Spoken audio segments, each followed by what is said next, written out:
What's up everyone, I'm CallumOnToast, and in today's video I'm going to be showcasing the Ultra League Battle of Spice featuring 15 of the spiciest and craziest teams you've ever seen in the Open Ultra League. And with that being said, let's just get straight into the question of the day. What is the spiciest Pokemon you've ever built for the Open Ultra League? Let me know in the comment section down below, and with that being said, let's get into the battles now.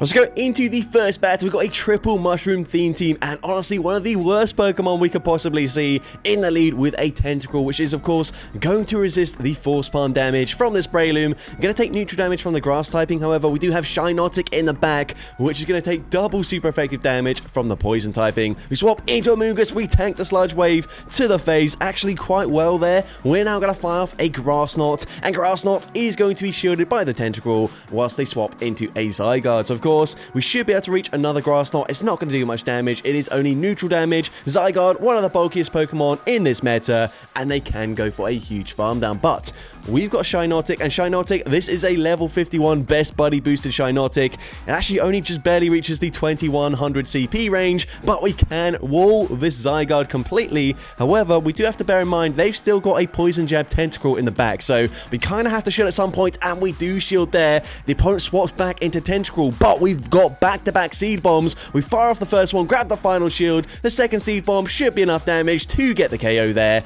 and they're going to come in with a Licky, so we can come back in with the Breloom. They're already at a Body Slam, so we're definitely going to shield here, and it should be 3 more to the Body Slam, but it's also 3 more Force Bombs to reach a Dynamic Punch. It's going to hit for super effective damage. It gets the KO up against the bulky Licky. They come back in with the Zygarde. They get that farm down, but we can come in with Shiinotic. This is not going to be an Earthquake. It's just going to be a Crunch, which is resisted damage, non-stab. It does not get the KO, and we can Astonish, farm down Zygarde to take that game.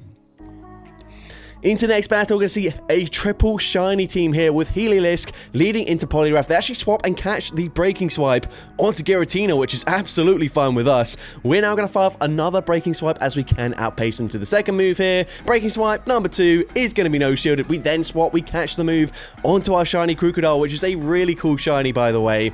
We are going to go for a full Mudslap farm down at this point, as we do receive some notifications from Instagram, which, by the way, for submitting battles, do turn notifications off, because otherwise people can see what people are messaging you with. But luckily for them, they've got 2 messages because they're very popular, and it did not show. But either way, we land the Earthquake up against that Greninja. They're going to come back in with the Poliwrath. We can reach a Crunch, and at this point, the opponent has to start shielding here, but they shield up a resisted Crunch. We come back in with Heliolisk. We're going to shield up the Icy Wind there, go straight for a Breaking Swipe. I don't mind this play whatsoever. Breaking Swipe is going to be no shielded by the opponent. Doesn't really make a difference at this point.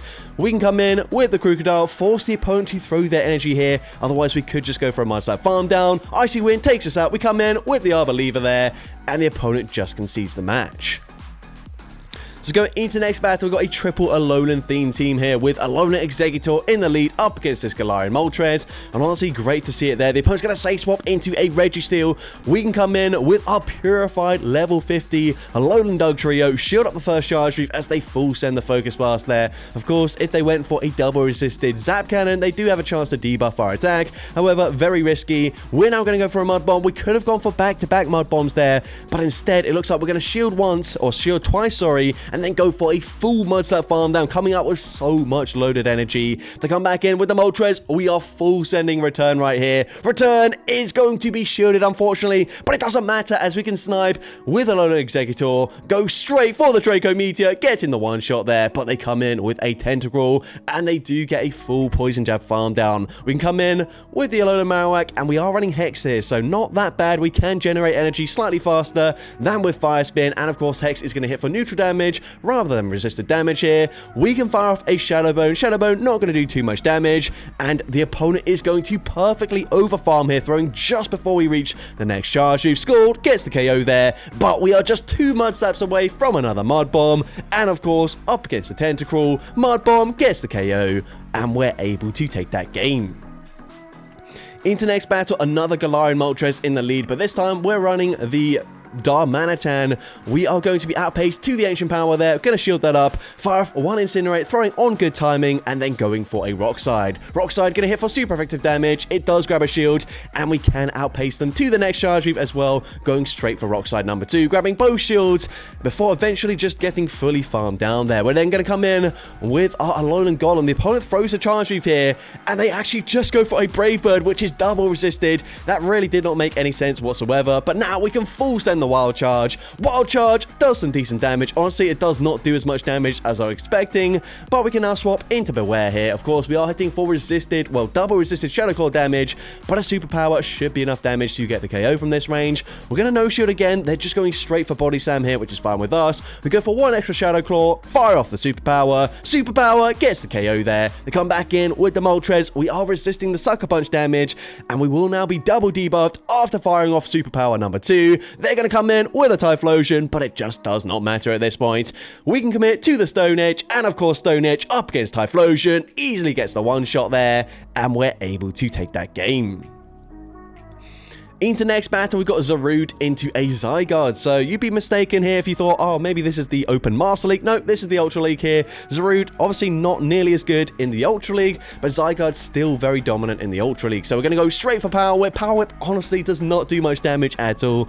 A little bit depressing there, honestly, seeing that damage, but they fire off a Crunch, and we do resist all the typical charge moves from Zygarde, unless they're running like Outrage or Hyper Beam. But either way, we're now going to swap into our Slurpuff. We can completely hard punish them right now, unless they're running Iron Head, which is pretty unlikely, or Heavy Slam, whichever one it is, I can't remember. But either way, it doesn't really matter. It doesn't look like they're running it. We can now go straight for Flamethrower. Flamethrower actually going to grab a shield. So at this point, they might go and full send a close combat, in which case, I'd probably shield anyways, go for the Fairy Wind farm down. We know they've got a Zygarde, so Slurpuff going to be very good up against this team here. They come in with their final Pokemon, which is a Shadow for Alligators. Go straight for the Play Rough. Play Rough does big damage. We then swap. We try to just fully sacrifice Infernape.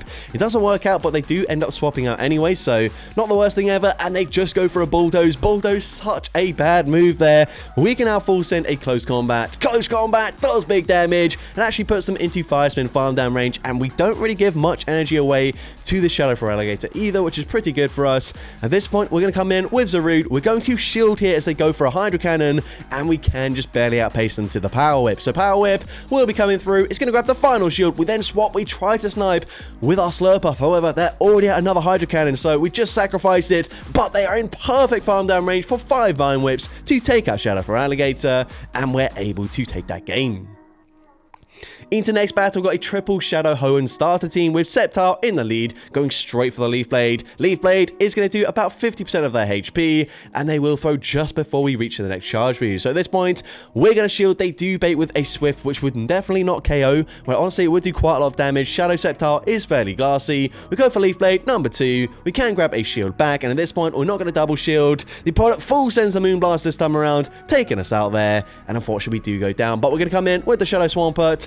We're just going to no-shield this first charge move as the opponent fires off another Swift there, and they are going to go straight for Swift again. So at this point, we're going to no-shield again, and at this point, we're actually going to come in with our Shadow Blaziken Snipe with the counter damage. The opponent comes in with a Shadow for Alligator, and of course, we're going to have to use our final shield here as the opponent is going to go straight for the Hydro Cannon, and the opponent's then going to swap into a Zygarde, but we are running Focus Blast, and we are absolutely full sending this right now. Focus Blast does so much damage. Have you ever seen that much damage land? Neutral damage as well up against a Zygarde in the Ultra League. I very much doubt it. Honestly, you see like Blizzard from a Tentacle doesn't even get the KO there, so that is crazy damage. And now we can come in with the Sludge Wave from the Swampert, taken out for Alligator, and we're able to take that game. Into next battle, we got a Shadow Jumpluff in the lead. We got 2 better answers to the Galarian Moltres, so we swap into our level 50 Shadow Electrode, and the opponent's going to come in with a Galarian Weezing. So at this point, we're going to no-shield this. The opponent is going to go for the Play Rough. That actually doesn't quite take us out, though, and we should be able to grab a shield advantage with a second discharge, and we do grab that shield from the Weezing.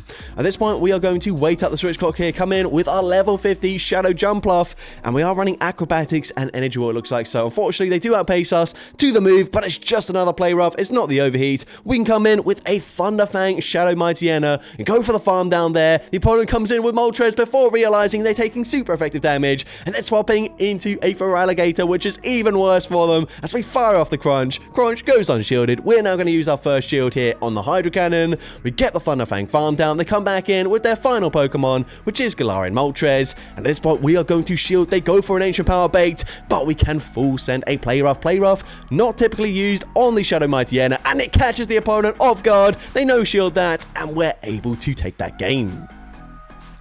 Into the next battle, we've got Attack Form Deoxys, which is pretty much a staple for the Battle of Spice, but we're going to swap into a Double Nukes Porygon-Z, which is really interesting to see.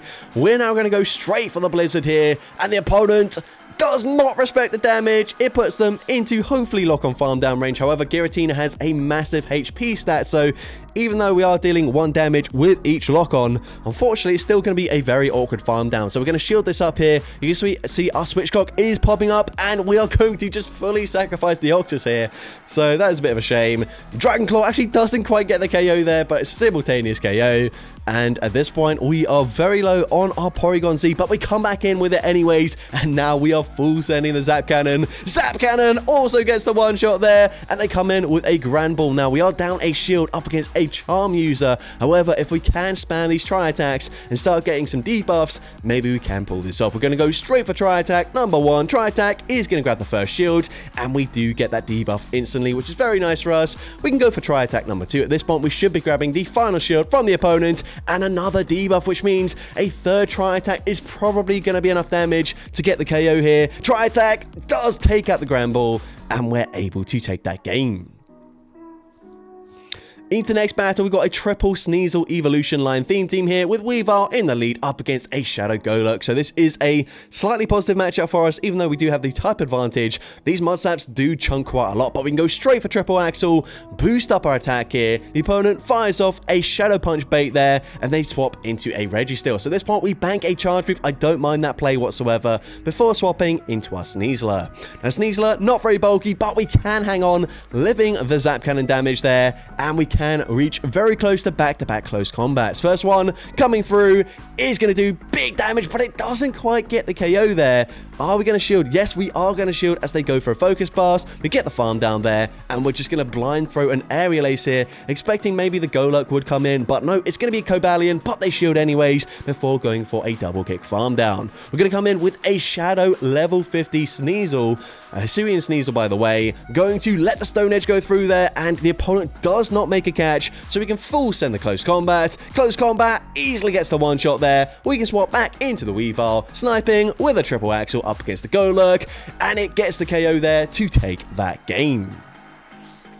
Into the next battle, we have a level 40 Shadow Ninetales, so not fully powered up, definitely not, and the opponent also makes a very nice catch there, catching a resisted Weather Ball onto their Feraligatr. However, honestly, we kind of needed that chip damage because now we can come in with the Shadow Tyranitar, possibly double shield, and then just go for a full farm down, but we're going to throw a Brutal Swing anyways here, maybe grab a shield back from the opponent, or just get the KO, and the opponent is going to shield the Feraligatr, but they throw at very poor timing, going straight for the Charge Move, which should allow us to go for a full farm down, but no, they snipe with Clefable. The Switch Clocks were misaligned. Meteor Mash gets the KO there, but we can come back in with our Ninetales, and at this point, because they have swapped out there, they will not be able to catch the Charge Move this time. We can go for the Weather Ball. Weather Ball grabs the final shield, and the opponent is going to go for a Moonblast this time around, so Meteor Mash and Moonblast both resisted, so that means we can now go for a Weather Ball. Weather Ball should be enough damage to get the KO from this range. We swap into Aerodactyl, and we get the Rock Throw farm down, and the opponent's going to have a Typhlosion in the back. We're able to reach a Rock Slide,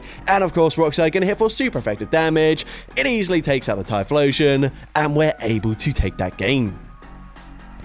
Into next battle, we got a triple sort of golden, shiny theme team, I guess, here. We're going to see the opponent's going to say swap into a Swampert, and I've just noticed this Goodra is running Muddy Water, which is, I mean, we are at like the 1750 to 1999 ELO range. If it was on the other end, I'd be saying like, how is this opponent running Muddy Water on their Goodra? Just run Aquatel. It's a much better move, but we do grab a shield with the first one. You can see it just does not do much damage though. Honestly, you'd probably do more damage with a resisted Thunder Punch there. But either way, doesn't matter. We could have gone for the farm down there, but instead we actually bank a little bit of energy, swap into Bewear, and as a result, we actually don't get the full farm down there. But they come in with a Typhlosion, and we're going straight for Payback. Payback is going to hit for huge damage here. The opponent no shields it, and they fire off the charge move straight away. So at this point, we're going to no shield, Thunder Punch will get the KO. We can come back in with our Goodra and go for a full Dragon Breath farm down before they do reach the next charge move, and they're going to come in with a Annihilate. So we go straight for Thunder Punch. Thunder Punch does connect. It doesn't do much damage here,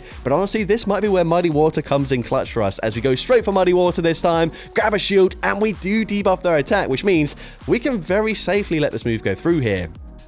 The opponent goes for Rage Fist. Rage Fist is, of course, super effective damage, but the opponent swaps out there. That was a really weird animation there, but they swapped back into whatever their lead Pokemon was. They come back in with Annihilate. We've got the energy for the Shadow Ball, so we get the KO there, and we're able to take that game.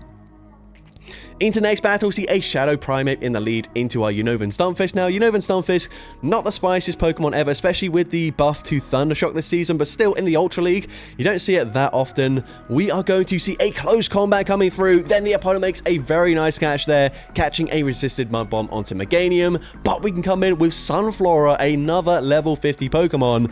And we do have Sludge Bomb for coverage as well. Meganium can only run Frenzy Plant and Earthquake, so we're going to resist everything they throw here. However, we don't completely wall it because, of course, that did a lot of damage to our Sunflora there. Obviously, we don't see this Pokemon too often, so I am struggling to say its name. But they swap back into Primeape. They need to go for the close combat here because Rage Fist does not get the KO there. Now we can full send a Leaf Storm. Leaf Storm easily gets the one shot. And let's see, the opponent comes back in with Meganium. We do allow them to farm us down, but of course we did not want to be Switch Lock. We can come in with our Shadow Beedrill, and we might need to shield an Earthquake here. We're going to shield, and the opponent does full send the Earthquake. We can go for a full Poison Jab farm down. The opponent recognizes that, so they swap into their final Pokemon, but it's going to be a Tentacruel. We've got back-to-back Drill Runs. First one does huge damage. The second Drill Run will be easily enough damage to get the KO, and then one more Poison Jab should be taking out Meganium, and we're able to take that game. Into the next battle, we've got a level 50 Ribombee into a Shadow Gyarados. So if they're on Dragon Breath, which they are, this should be a pretty good matchup for us. However, even with Fairy Wind for a fast move, we do get outpaced to the charge moves here, just because we've only really got nuke moves to throw with our Ribombee. But the opponent's going to swap into Cresselia. They're on Confusion. We go straight for Bug Buzz, grab a shield there, and then we swap into our Togedemaru. Now, Togedemaru will wall the energy from this Cresselia, and as well, we have an opportunity to boost up our attack with Fell Stinger a few times before we can commit to a Wild Charge. I mean, there's no point going for Wild Charge straight away anyways, just because, of course, it's not going to do enough damage, and it will debuff our defense. So we go straight for another Fell Stinger there. Fell Stinger, number 2. Honestly, Wild Charge probably still doesn't quite get the KO from this range, so we might shield this and then go for another Fell Stinger here. I'm not really sure, but either way, the opponent goes for a Moonblast, and we can now go for another Fell Stinger. So this is just going to guarantee that when we do finally throw a Wild Charge, it will get the KO. But actually, maybe we could have just gone for another Fell Stinger at that point. I don't know. It doesn't really matter. We go for Wild Charge. We do finally get rid of the Cresselia there.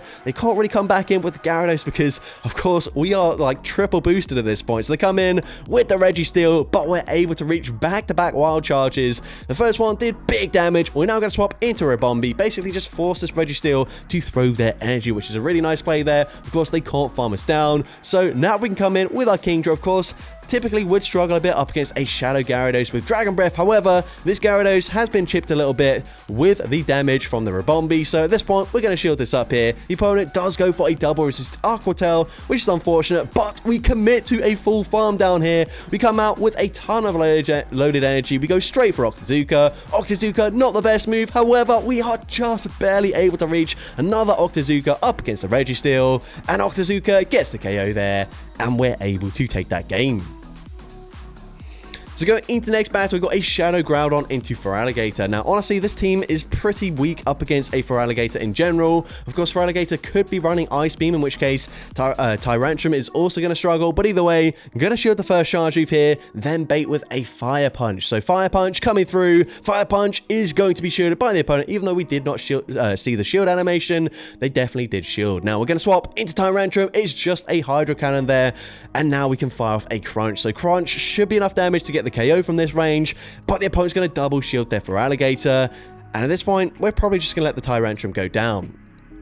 Hydro Cannon gets the KO there, but we can come in with either Pokemon. I'd say probably come back in with the Groudon, commit one shield, and then go for a full farm down, and hope they don't have like a flying type in the back. So we shield this up, they go for Hydro Cannon, of course, and they actually come in with an Ampharos, and we can go straight for Precipice Blades here. Of course, super effective. easily gets the one-shot there. They then come in with another Pokemon weak to the ground typing. We do overfarm here, we didn't really need to, but either way, Precipice Blade once again easily gets the one-shot, and just because we can, we're going to flex that we're also running Rampardos. We get the snipe with the smackdown, and we're able to take that game. Now going into the final battle of this video, we are unfortunately triple weak to fire, so what the heck are we doing here? We're going to go for, I assume this is a Mirror Shot. And the opponent's going to no-shield as well. That does not do much damage at all. We're going to no-shield here. The opponent is just going to go for a Thunder Punch, and we can reach a second Mirror Shot. However, again, it's just not going to do that much damage. We're now going to come in with Acid Shadow Vileplume, which is not a very good fast move here. At this point, what on earth can we even do? They are going to full send the Blast Burn, which means we can probably no-shield the Thunder Punch here and then go for a full farm down. Thunder Punch doesn't take us out, and we do get the farm down, which is very nice. We come out with a Sludge Bomb loaded. I didn't even see what came in there, but either way, Sludge Bomb, gonna grab a shield from the Feraligatr, and we come in with our final Pokemon, which is a Shadow Blossom. At this point, the opponent has farmed up to a potential Ice Beam, so we're gonna shield. It is the Ice Beam there, but unfortunately, it is a CMP tie, so we go straight for Leaf Blade. Leaf Blade actually does not get the KO, and it probably puts them into Bullet Seed farm down range, which it doesn't really matter here because they swap out, but either way, should be looking good for us. We'll grab the final shield up against this Primarina. We can go for Leaf Blade number 2, and Leaf Blade will be getting the KO there, and 3, oh, never mind, doesn't really matter. We can just go for another Leaf Blade there up against Feraligatr, taking out Feraligatr, and we're able to take that game. So that's going to be it for today's video. If you did enjoy it, please make sure you leave a like, leave a comment letting me know, and as well, don't forget to respond to the question of the day if you haven't done so already. And if you want to see more content like this in the future, make sure you hit that subscribe button and turn on post notifications. That way you'll be notified whenever I upload a new video. And if you want to take your support even further, you can now become a channel member with perks including early access to new videos, shoutouts at the end of each video, custom loyalty badges, and custom emojis to use in the comments. I want to say a massive thank you to everyone that has already become a channel member. Your support is greatly appreciated, and with that being said, thank you all so much for watching today's video, and I hope you have a great rest of your day.